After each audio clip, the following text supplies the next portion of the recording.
I gotta say, Jen, your chord game is on fire this morning. I've never seen a mess of Yes, you headphone have. cords. I do this every time. I know. You're known for it. I feel like I've seen tweets and stuff. Get Jen some wireless headphones, dude. Why are you being so cheap? There we go. So let's talk about John Hull. What? Oh my God. I couldn't. So for the readers at home, watching Netflix with this documentary about this, it was called The Hatchet Wielding Hitchhiker, which, spoiler alert, to everybody's surprise, somehow he ended up bludgeoning someone to death. And so they had a John Hull as a New Jersey prosecutor's office communications director explaining the case to us. And I was like, that couldn't be the same John Hull. Did you spot that, Jordan? Oh, yeah. No, Les and I were watching it last night. And the first thing I was going to say on this morning's podcast was, y'all should watch that documentary and it'll be a little extra little Easter egg. Yeah. No, I was floored. I thought I said on the remote or something. And then I was like, but what could I change it to that would have John Hull pop up? So John Hull, by the way, is the publisher of All About Beer magazine, and he has a podcast. He's a great guy. And so I reached out to John last night at like midnight, and he was up, and he goes, I used to do some work for that prosecutor's office, and because of there were nobody that was camera ready over there, so I agreed to do it, to sit for the interview. And he was very well spoken. Who knew? He knows a lot about beer styles and beer, but he also knows about murder. I can't believe you got to give props to John's personal brand, because when you see John Hull, you pretty much know it's John Hull. He's got a look and a feel, and so that was a nice Easter egg. I guess for me, I just think that everybody that's in beer has been in beer forever. There was no like earlier life of what you were doing before. So no. I just never thought that he would have that type of job. And now might as well just leave beer behind. Yeah. That's your opening line. And God bless John Hull, who's out there protecting us against axe murdering hitchhikers. God, I love that John Hull. Is it not enough he's the publisher of All About Beer? Hey, that doesn't keep him down. No, he's out solving murders as well. What a hero. All heroes don't have capes, Jordan. They have bow ties, some of them. That's a nice segue. Honestly, Jordan, one of the themes that came out of the summit is that everything is beer. And even a murdering hitchhiker somehow gets tied back to beer. And before that, I just wanted to mention that it seems like the analysts are dialing back the whole narrative that Constellation is not on fire. Yeah. One week of scan data does not a trend make, and you got to go to those old standbys. It's the weather, and especially in California. We'll see. Modelo has reached critical mass in California, and that the recession. So they're not totally out of the woods. It doesn't mean that they're not a good company, but exactly. Yeah, I mean, there's going to be softness on the high end, and that was another theme that we heard at the Beer Summit last week. Jen, let's start with you. What were your major themes and impressions that you got from that conference? Yeah, where do I start, Harry? What a chock full, not that I'm biased, but man, what a program, eh? Yeah. There are a couple really interesting things. So obviously as Jordan put it, the slightly older version of the cool lifestyle panel that preceded that on the first day, the Distinguished Gentleman panel. Yes, the OGs. The OGs, right, the OGs. Original gangsters is what that means, Jen.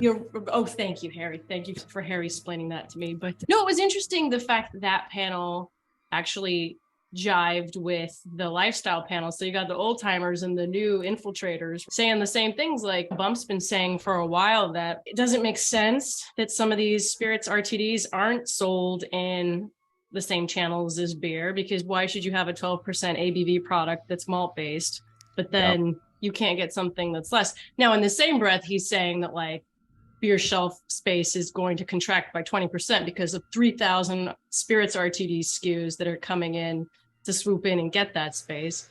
But, from a consumer standpoint, they want what they want. And you've got Branya, and I don't forget how to pronounce her last name, but with Fisher's Island saying she's basically, to players like this, equivalency channel from a channel perspective is a foregone conclusion. They're already when this happens, and they expect it to happen overnight, but we'll see. Yeah, I think those things always happen slower than even in the antagonists think, the people who are against it. But yeah, we will see. I'm sure we'll see it in the Western states. It'll maybe on ballots. Yeah. Which would make it easier probably. But the wholesalers would be against that. And some wholesalers, that's right. Some wholesalers want it. And then also some craft brewers aren't be excited about that either. So that's a unique coalition. You don't see those two on the same side very often. But retailers would be all about it though. Oh my gosh. HEB is salivating about it here in Texas. That's powerful, man. And now you've got Reyes in Texas carrying Sazerac. So why don't we talk about that? So two data points that I heard on the sly. One is that Gallo is testing High Noon with Reyes in one market. Interesting. So that they can have C-store penetration. I guess in that market, they allow it. Yeah, but so that Reyes can try it in that channel. And then also the other data point is that the Sazerac portfolio that moved to beer distributors, mostly beer distributors in 20 states, they're operating on a lower margin than RNDC did. Yeah. The lower the 20s. Yeah. The low, thank you. The low 20% margin rather than what they're used to, which is in the 30s. But it's priced so high on the case that the dollar margin is still really high. And it was let known to me through back channels. I don't know if y'all remember, but I made the conjecture in Beer Business Daily a couple weeks ago that Reyes is likely losing money by only distributing Sazerac in certain markets in Texas. They don't have any other brands. And it was told to me that because the dollar margin is so high that they are making money out of day one. And even despite taking a lower margin than the wine and spirits guys were? Yes, it's a low. That. Wow. Yeah. And so that kind of, you get a sense of yet another reason why Bill Goldring chose to go with beer distributors. He's making more. But they don't have to break up the case. Wine and spirits distributors usually will sell by the bottle or whatever. Beer distributors only sell by the case. So they have that benefit. And also, I don't know, I hear rumblings that RDC did something that maybe pissed Bill off or something. Who knows? But the point is that Bill knows he wants to be in C-stores with that product, especially the malt-based Fireball. It is on fire, and it's a profitable, great product. Sure. And beer distributors are set up for it. So it was a lot of buzz around that in the conference. And I tell you, the Wine and Spirits Summit, which is the day after the beer summit, used to be very different. The people were very different. The presentations were very different. We could have just named it the Belvac Conference, and it's a 2-day, because everybody, the beer guys were talking about spirits, the spirits guys were talking about beer and RTDs. It's talking about blurring of lines. And I didn't want to make it about blurring lines. That's too obvious. We're contrarians here. We don't want to be the but boy, that's all it was, blurring of lines. No, that was one point one highlight I wanted to talk about too was, and we wrote about it in BD this morning, but the Beam Suntory chief saying the phrase, looking at beyond spirits, which was like, we hear about beyond beer all the time. I think sometimes we're just a little insular. And so to hear the term, oh yeah, beyond spirits, oh my God. Yes. Because you think they're content with what they have because they've been growing, they've been eating our share. And then, no, they still want a piece of, they want even more. And so to see that collision, as he put it, a convenient collision, was pretty eye-opening that they want to come over and experiment with malt and sugar-based offerings and know that if they're going to do RTDs, that's going to have to be a part of it. Yeah, right. And they want a quarter of their U.S. Was this the first time we heard that they want a quarter of their U.S. portfolio to be RTDs? That was the first time I had. That's the first time I had. Mark Brown put it in his newsletter. It had to be important. He made it in red. I think he put it in red. Yeah, that's the editing that Mark does. Is when he puts it in red. That's holy shit. This is big. Pay attention to those. Yeah. Jordan, what was your favorite part of the summits? So let me do one more thing that I've been just hung up on, and then I'll get to two highlights. One thing that's been running through my brain is the AB CMO Benoit saying that they don't have to own Funny with Bud Light. Oh. Which to me Bud Light, they're the only beer brand, I think, and maybe any brand that shoulders the responsibility of making people laugh. That's always been their commercial. If you see it, it's got to be funny. So for them to say it doesn't have to be funny, and for them to get a new creative agency and to possibly tell them, hey, we want to do something, but it doesn't have to be funny. I'm just really interested to see where this direction goes, because Coors Light has stepped away from funny with Made to Chill. There's still humor in it, but for Bud Light to take a step back, I think that's going to be really, really funny. I think that's the right move. They've always owned funny, but humor's dead apparently after the COVID and all that. I think it's going to be tough. It's going to be, I don't know. It might be easier to tell a creative agency to give them a little more freedom and say, okay, come up with something good. It doesn't have to be funny. We'll see. Right. I just don't know what else you would do with there. You can do credential spots, but trying to do the whole, what was it? Like refreshing, and came from August the 3rd. But the funny thing is what they've been hung up on for a year, because remember, I can't remember exactly the summit that they said it at. I don't think it was EAM because that was in October. But back when Andy Goller was still there, he had mentioned maybe it was like their summer spectacular where he was like, we got to go beyond funny. And I think they realize, or hopefully they realize, just how delicate that is, right? Because they've got like Wazab and all, right? And I guess that was Budweiser, but still that's their, and the Dilly, and that was funny and that worked. But I also think these things haven't done anything for the brands, which is why I asked, like, how do you measure marketing effectiveness? Because like, even when you have a smash success like Dilly, brand didn't grow. Like, yeah, it's really a tough spot. It's hard to be number one. Trust me, I've dealt with it all my life. And but one thing, Bud Light really hasn't spent any money in the last 2 years. And I think just spending money behind it again that they've committed to is a big deal. And I think that helps all beer. Just having the lead player kind of sit out for a couple of years doesn't help the beer category. And so I'm glad that they're spending again. I'm glad that Heineken is spending again. What was it? 100 million behind. Yeah. Holy cow. 100 million. Better work. I hate to say, not to put Maggie on the spot. She was great. She's always a great, funny presenter, but she's really putting her career at Heineken, I think, on the line, because that's a big investment on Heineken Silver. And then Heineken 0.0. And was there mention of she talked about dose a little bit, didn't she? A little bit, yeah. But again, they were in a quiet period, so she couldn't really say anything that hadn't already been said. Which was interesting, because I think it was Kevin Grundy at Jefferies or one of the analysts said the beer summit is perfectly timed because it's the beginning of the year, but the quarter hasn't released. I'm like, yeah, but they can't say anything. Right? Great for you, but it sucks for us. But that was Vivian. Vivian Azar. But at least with Heineken, when you bring stuff they're always bringing stuff to the US. That's always been already well tested out in Europe and wherever else. And so it's not like it's a shot in the dark with Heineken Silver, and they did the same with Heineken 0.0. And the only data point that I would point out is that a lot of people have come after Mick Ultra, and so far nobody has succeeded. Right. And a lot. Think of all the entrants that have come and gone, and it's a graveyard. It's a graveyard. But Corona Premier has hung around. I don't think it really has put a dent in Mick Ultra at all, but it's there. Yeah. Okay, so let's do the over and under. How many months until they I'm switching back to AB, until they discontinue Bud Light Seltzer? Because Benoit was like, first what we have to do is train the consumer that it's not beer, and then we train them on how good it tastes. And I'm like, the 2-part marketing does not work. You have about 1.5 seconds of attention span on these consumers. I think they're caught in the whole, it's not growing, but it's still a sizable business. So why would we lop off the little newt tail that's there? Right.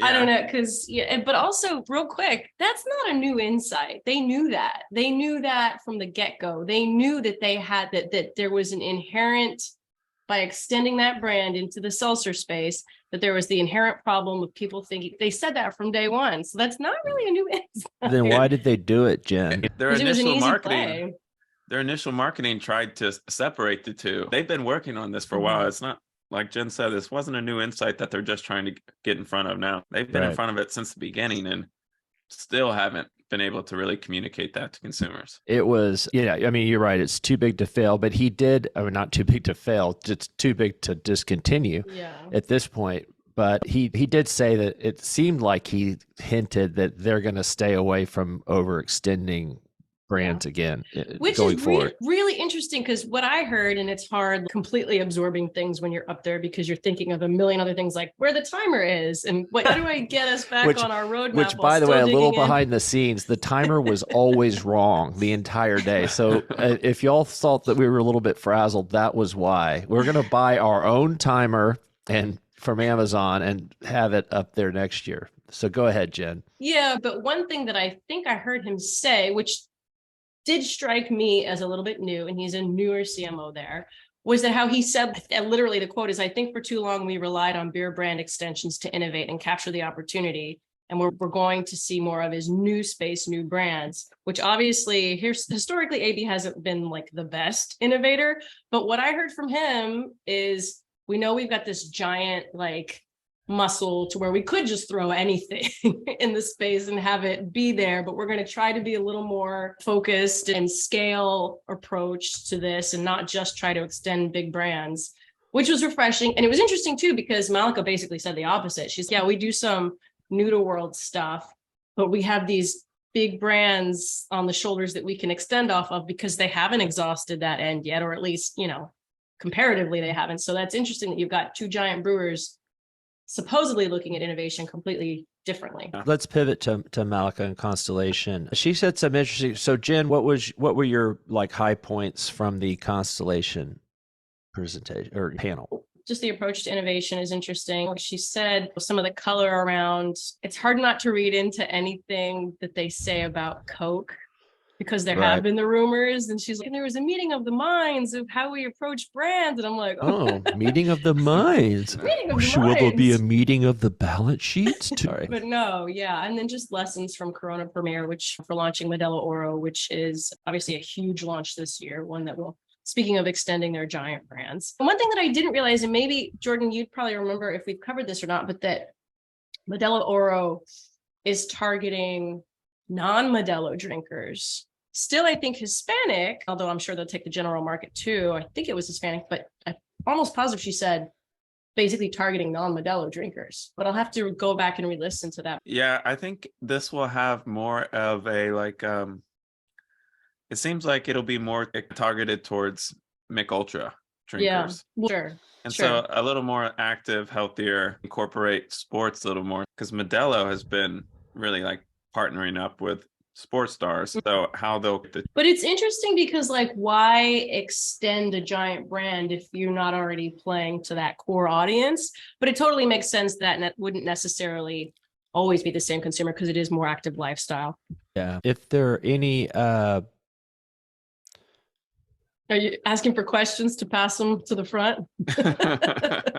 Harry, so I don't know how I've been able to conduct my life without the God chimes these last few days. No, I was reading my text. Comil texted me something about the FTC thing. The thing that we wrote about? The probe. The probe, with Coke and Pepsi. I don't want to get in. We'll talk about that next week I can cut this. But they're dredging up a law that really hadn't been used since the 80s. And it makes sense that the law is that you can't favor large retailers at the expense of smaller retailers with pricing. Everybody does that. It's called QD. That's one way to do it. But there's an argument on the other side that if you do that, it will actually raise prices, because that's how Walmart and Total Wine and the rest of them get the price so low, is that they buy huge quantities.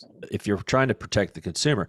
Now, I remember when they were going after companies for this thing, is that I see the biggest entity that could get just really hurt by this would be Total Wine, because that's really their entire proposition, is that we sell at better prices than all other package stores because we're so huge. And they leverage that big time. If you want to do business with Total Wine, you got to give them the lowest price. So that's interesting.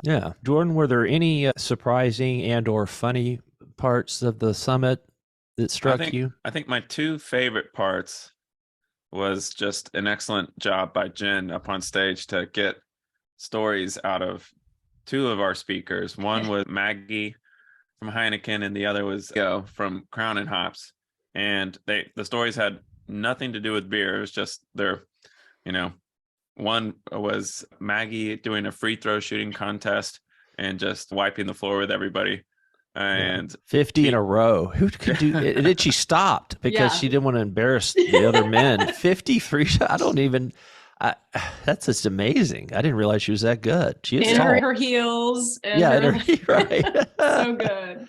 That was hilarious. And then Tio telling a story about when he was a paratrooper and one of the lieutenants didn't want to jump out the plane and somebody just went like 300 and this is Sparta and kicked him out. This is Sparta. Oh my God.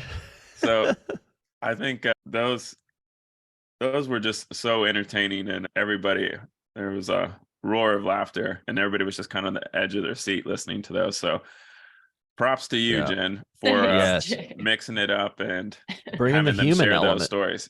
It is such a relationship business, right? They are fun people, right? And Yeah. And then one other thing I wanted to talk to y'all about was a comment that Joe Thompson made that I think all the media there latched on to that pretty fast and reported that the next day, which was him talking about there are no lines anymore, and he wouldn't be surprised to see Amazon or Tesla get into the space. Do you think there's anything to that, or you think Joe was looking for headlines? Headlines. No, there's no reason why they wouldn't, but I think they just have other priorities. I think that's a 5 to 10 year outlook or 20-year. They have so many other low-hanging fruit to grab, because that's what protects the alcohol business. Is it is so fragmented. There's 50 different laws and it's just hard to scale, and they're all about scaling, all those companies, and it's not easy to do. And I think that's why we have specialized distribution for alcohol, both the wine and spirits and the beer side, because it's different. It was just knowing you, Jen. Her computer crashed, she said. What? Said it's been doing that lately. Really? Yeah, that would freak me out. Yeah. Losing all my words in the doc. Well, Word saves it automatically, doesn't it? Or not? I use Google. Jen, is it time to get you a new computer? I'm not going to say that I haven't accidentally dropped this one a couple of times. I'm not going to believe you if you had said you had. All the other ones took it. What the hell, man? I know, they're making them cheaper now. Yeah, exactly. Speaking of Apple. I'm not knocking you, Jen, but I have seen how many tabs you have open. Do you think that has something to do with it, Jordan? When was the last time you restarted your computer, Jen? A year? It's restarted itself 20 times in the last 2 days. That's a cry for help, Jen. That's your computer telling you. It gets all pixelated and it goes like pink. And then it just... You're stressing that computer out when you can hear it humming like that. Yeah. First of all, that computer has never had more beverages poured on it. Yeah. And it's never been dropped so much. It's like kind of like an abused dog. It's, please give me a better home. I just want to be loved. Jen, I'll put in a purchase order and get you. We got to have you with a crisp computer because it's pretty crucial to your job. Yeah. And I just downloaded, what a waste. I just downloaded Office. That's okay. Like literally just downloaded it. It's a license. You can re-download it and still use it. Look, tech's not my forte, as you guys know. Listen, you're getting a lot better with all your screenshotting and getting your text on your computer, and just miracles everywhere. Jen, were there any high points that struck out at you or funny points? Oh my gosh, they were all funny. Jordan, you were really funny on stage with your lifestyle brand crew, and they had such a good vibe. And Jordan calling out all the mullets, and Paul Gatza in the front row. Yes. I hope Paul wasn't offended with that. Oh, no, he tweeted about it. Oh, he's man, I got to step up my mullet game or something like that, because so funny. He's got competition now. Who knew that mullets would come back in style? All Paul had to do was wait 20 years, and here it is again. And now he's the cool kid. But like beers are cyclical, right? I love that the two young guys both had mullets, and they're from opposite sides of the country, but that's obviously the end thing. So, Kyle Cook has a mullet, then that's the thing to have. Jordan, you gotta have a mullet for next year's summit. That would be amazing. The last 2 panels, 2 years in a row, I've had somebody with a mullet on stage with me. It was Colin Schilling at the Dell 2 years ago, and then Greg and Kyle this year. So I like maybe all I gotta three of those interview guys. Paul. All three of those guys are cool guys, and Paul. Mullets are cool. They just project coolness, and big crew, just shy of 400 people. I think that's maybe the largest gathering we've had, or it's at least the second largest probably. But 20th anniversary, real appreciative of our speakers. Just killed it. We lost Jen again. She was holding that smile for a while. Yeah, something was up. Yeah. If you don't like us, just say so, Jen. I'm pretty sure the FAA was running the flight system off my computer Wednesday. So I apologize. Jesus. I'm just glad the FAA had their screw up after the summit so that people were able to. True. I don't care if they leave, just show up. Yeah, if they're stuck there. I literally rolled over to look at my phone Wednesday morning and was like, shit. What are the odds? Good Lord. Yeah, that was a long day. Yeah. Harry, let's hear from you. Yeah. What were your highlights? Tables turn. Hold on, let me think. I'm thinking of the speakers. And then that. I just thought it all sucked. Harry's like, mostly me. I thought I did a fantastic job. Oh, no, I can't even look at myself on the video. No, you did great. You did. No, you did. Thanks. But I thought the wholesaler panel was interesting. You got to give those guys props because they have nothing to gain by being up there. I mean, all they have is to lose because they're not looking for their stock price. They don't have to talk to investors. They're not trying to get more distribution. But I thought a couple of call outs on that one that, like the day free money is gone, and so is being able to get into a beer distributorship just by showing up with a seltzer. And they're going to be a lot more discerning about who gets in. And people say, oh, they're denying access to market. Not everybody deserves to be on the shelf. And it's mostly the retailers pushing back as well. There's just too much. I thought Phil Rossi was interesting in that this flood of brands is starting to get weeded out. And that's just naturally going to help the top producers, and which we've already seen in the data.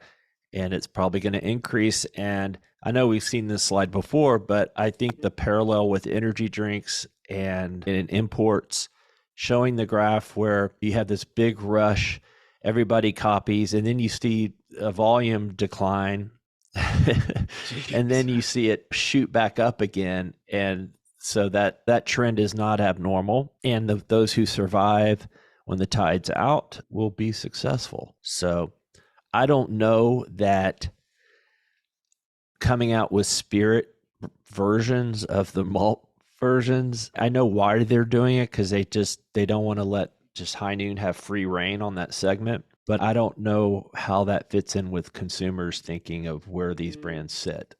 And like it was said several times, Jordan, over the course of 2 days, that most consumers care about the base. There's some that definitely do, but most don't. And so you're really just chasing that smaller percentage that cares. Yeah. You have to weigh that against confusing the consumer and possibly alerting to them that the other seltzer isn't as good, the malt base. Hi, Jen. Thanks for joining. Yeah, welcome back. I just wanted to sign off. Clearly, a trip to the Apple store is in my future to at least try and troubleshoot it, because it didn't do this over the summit. Like it was. Well, thank God. I know. It's like the Apple gods were watching out for us. Do you want me to ship you one, or do you just want to go to the Apple store and pick your own? I guess I could just go and pick my own. I'll try and see what the Genius Bar says. Yeah, if it's just a screen problem, but I don't think it's a screen problem. I think there's something else. And you've had it for a while. A year is about all you can take on a computer, Jen. And luckily, the government allows us to depreciate computers now over a year instead of the 3 years, what it used to be. Yeah. I was like, who owns a computer for 3 years? I guess most people do. I've had a couple. This one is definitely one of the shortest lived ones I've ever had. And I haven't abused it any more than the other ones. They were just tanks. It's true. Yeah. The others got milk spilled in them. This one, my kids don't drink milk anymore. Any parting thoughts? I'll miss you guys. I know, I do too. It's always fun. Like, I think we have a good gig starting it off at the very beginning of the year because it gives people something to look forward to, right? To kick off the year, to be with the beer fam. So, yeah. I was like you. I think I was a little worried about having it. Oh my God. But it didn't seem to harm attendance. No. Next year, it will be closer to the middle of the month. Yeah, I forget the date, but it's going to be at the Hotel del Coronado and then back to the Breakers. I think it's the 15th next year, I think. Yeah. And the Breakers, I love that hotel because it's such a classic and beautiful. But also you can just feel the spirit of Mr. Flagler. Did y'all appreciate my speech at the Flagler Steakhouse about the history of the Breakers? I did. And you were getting a little more into it then. You had a little more twang. Yeah. I mean, it's hard to imitate Mr. Ponce, but you have to really get into character. It takes a while. You were in the zone then. Yes. I have to have a hat on and a cane. All right. I'd love to sit here and just bullshit with you all day, Jordan, but somebody's got to get back to work. I know. And this newsletter's not going to put itself out. And then one last shout out to the MVP of the summit, which was the natural sunlight in the room. Yes.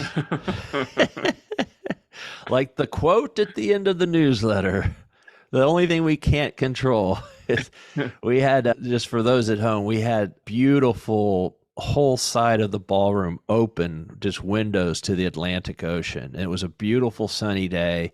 And we got extra bright projectors so the screens didn't fade out.